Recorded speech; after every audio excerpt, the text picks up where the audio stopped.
Coronavirus en Belgique, pompiers et ambulanciers volontaires enfin assurés. Depuis le début de la crise du coronavirus, ils sont en première ligne. Les pompiers et les ambulanciers. Ils sont 12 000 à affronter le Covid-19 dans 35 zones.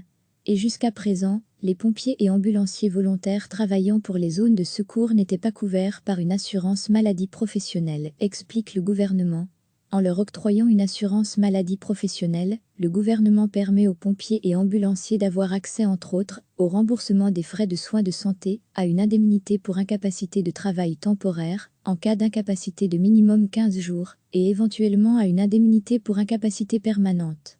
Cette nouvelle mesure entrera en vigueur le 11 mars 2020 de manière rétroactive, expliquent les autorités. Et d'ajouter, l'Agence fédérale des risques professionnels, FEDRI, doit attendre cette publication pour pouvoir appliquer cette mesure.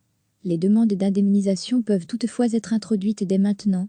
Pour les ambulanciers volontaires, en première ligne, cela signifie être logés à la même enseigne que les ambulanciers professionnels.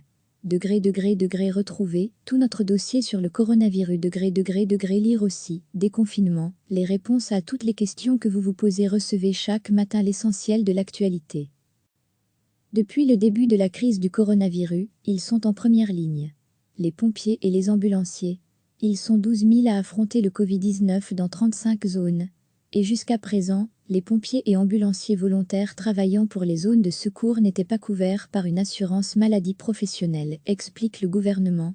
En leur octroyant une assurance maladie professionnelle, le gouvernement permet aux pompiers et ambulanciers d'avoir accès entre autres au remboursement des frais de soins de santé, à une indemnité pour incapacité de travail temporaire, en cas d'incapacité de minimum 15 jours, et éventuellement à une indemnité pour incapacité permanente. Cette nouvelle mesure entrera en vigueur le 11 mars 2020 de manière rétroactive, expliquent les autorités. Et d'ajouter, l'Agence fédérale des risques professionnels, FEDRI, doit attendre cette publication pour pouvoir appliquer cette mesure. Les demandes d'indemnisation peuvent toutefois être introduites dès maintenant.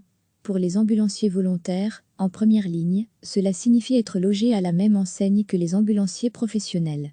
Retrouver tout notre dossier sur le coronavirus. Lire aussi, déconfinement, les réponses à toutes les questions que vous vous posez.